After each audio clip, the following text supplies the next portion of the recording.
Throughout history, some of the most transformative moments in business have come from bold decisions, pivots that changed not only fate of a single company, but also the entire industry. These moments weren't just lucky breaks, no.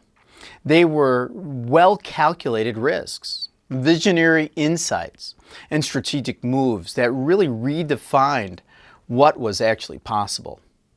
Today, we're diving into 5 of the most remarkable pivots in business history. Decisions that actually shaped industries, created empires, and left behind lessons we all can apply in our own businesses, our lives, and careers. Let's start with one of the most brilliant reinventions of all time. How Apple Computer didn't just enter the music industry, but completely reshaped the landscape. At the turn of the 21st century, Apple was known for its computers, but it wasn't dominating the tech world, not at all. In fact, Apple was struggling. The company had loyal fans, but it was far from being the powerhouse that it is today. Then, in 2001, Steve Jobs introduced a product that would change everything in the world, everything that we knew. It was the iPod. It was sleek, it was simple, and revolutionary as well. A pocket-sized device that could really hold up to 1,000 songs. But what made the iPod truly transformative wasn't just its design and looking great or its storage capacity. It was how it connected to something that was even bigger. Bigger than we could even think.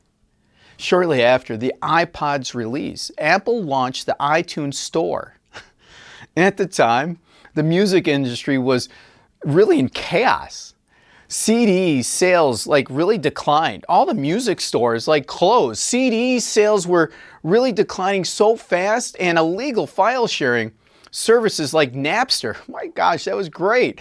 They were making record labels really nervous. What was going on? Apple actually stepped in with a solution, a way to legalize the whole purchase process and have individual songs for as low as 99 cents.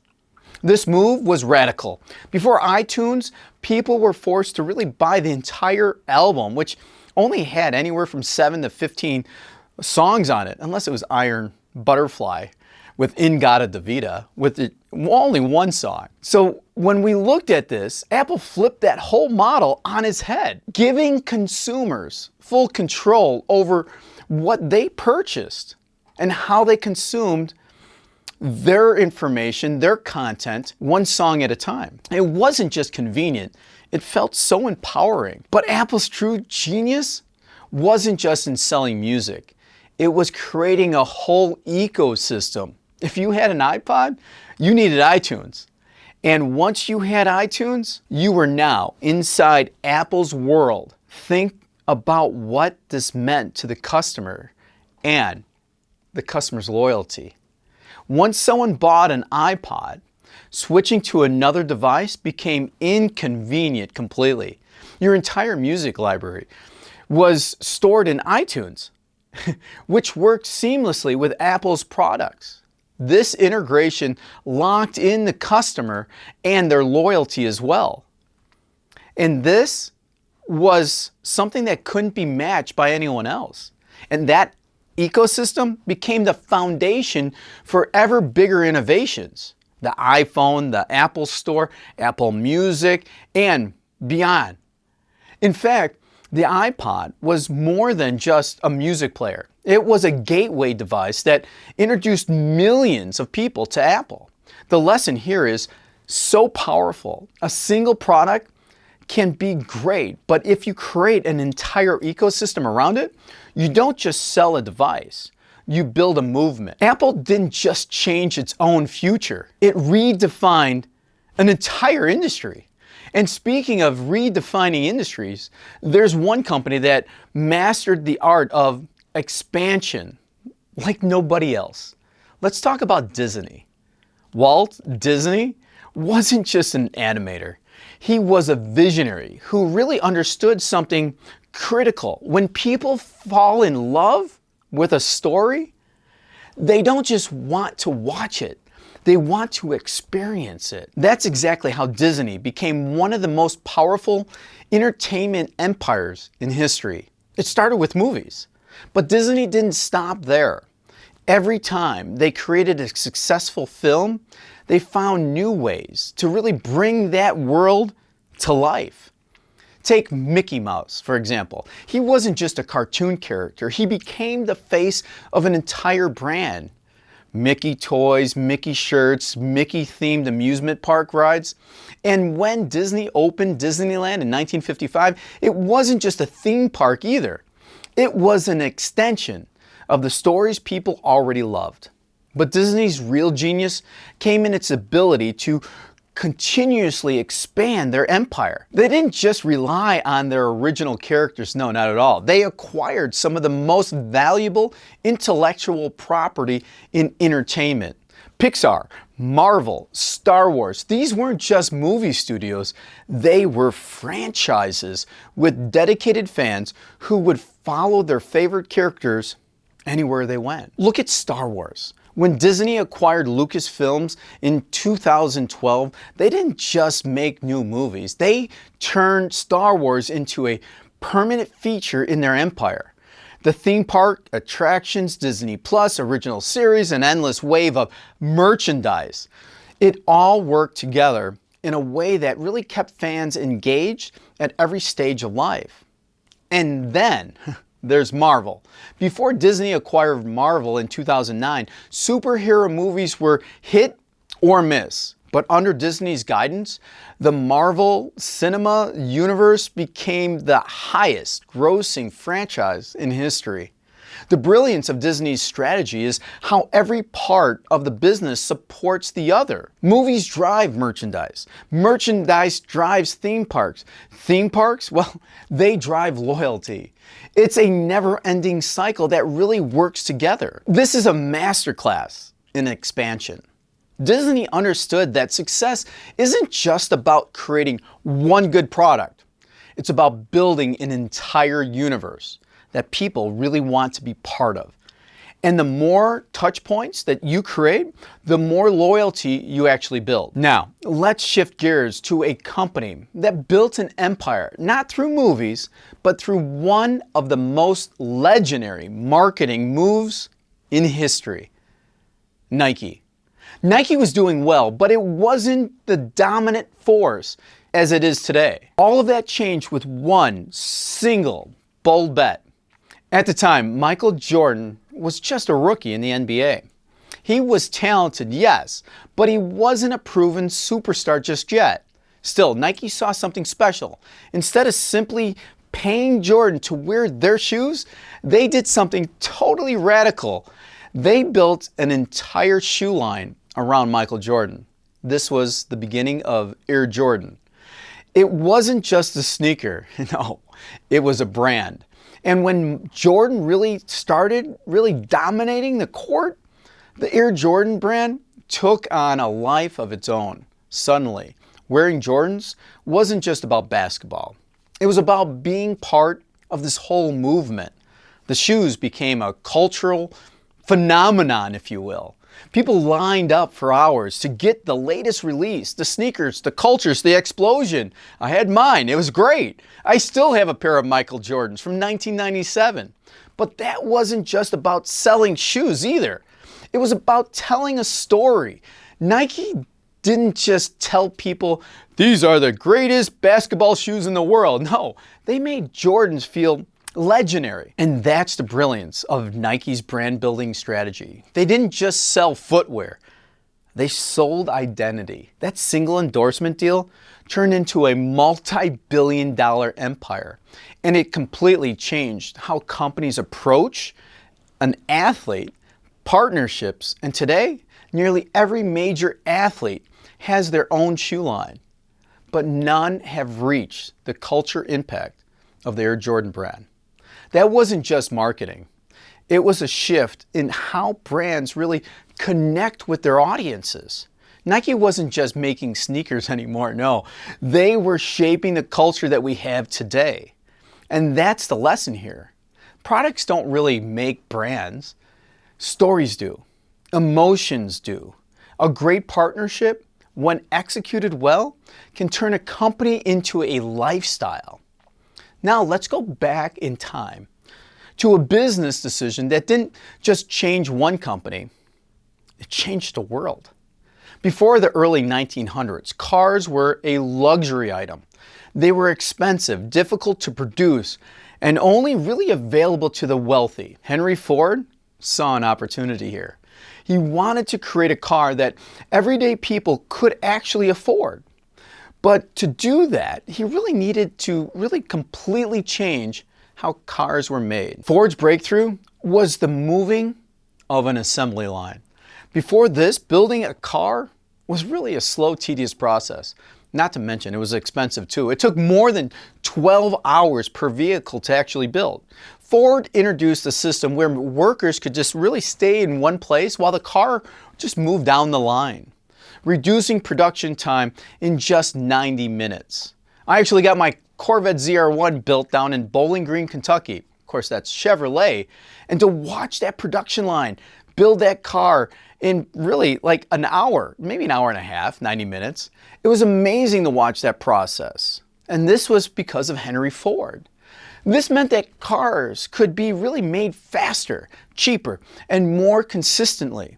And Ford didn't stop there. No, he also introduced something unheard of.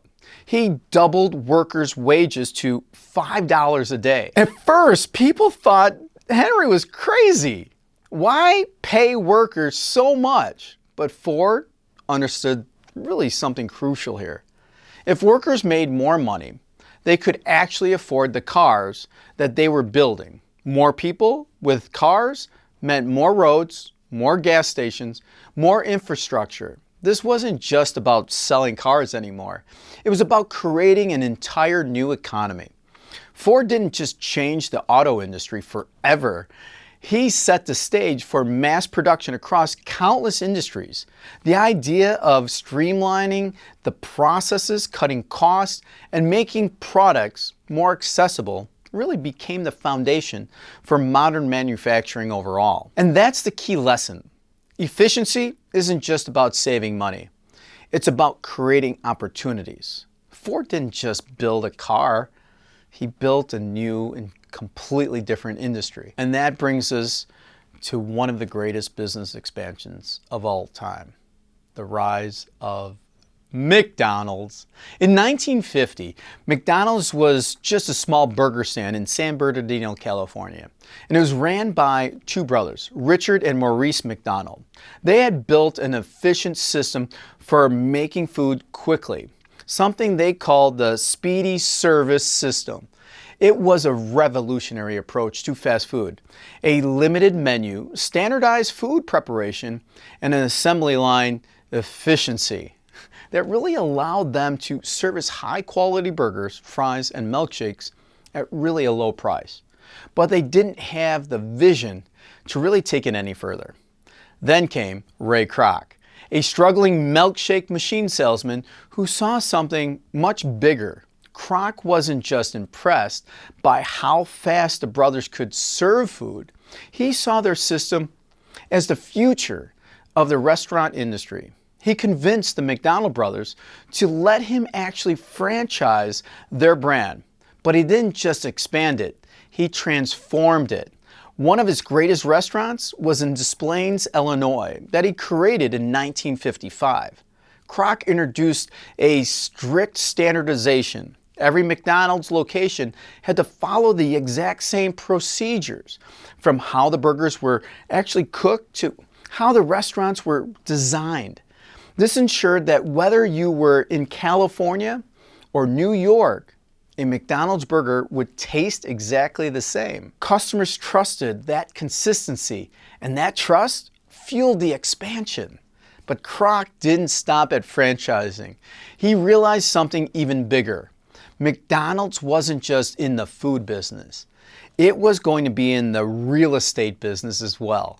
Kroc introduced a strategy that would become the backbone of McDonald's success. Instead of just selling a franchise licenses, McDonald's Corporation would buy the land where its franchises actually operated.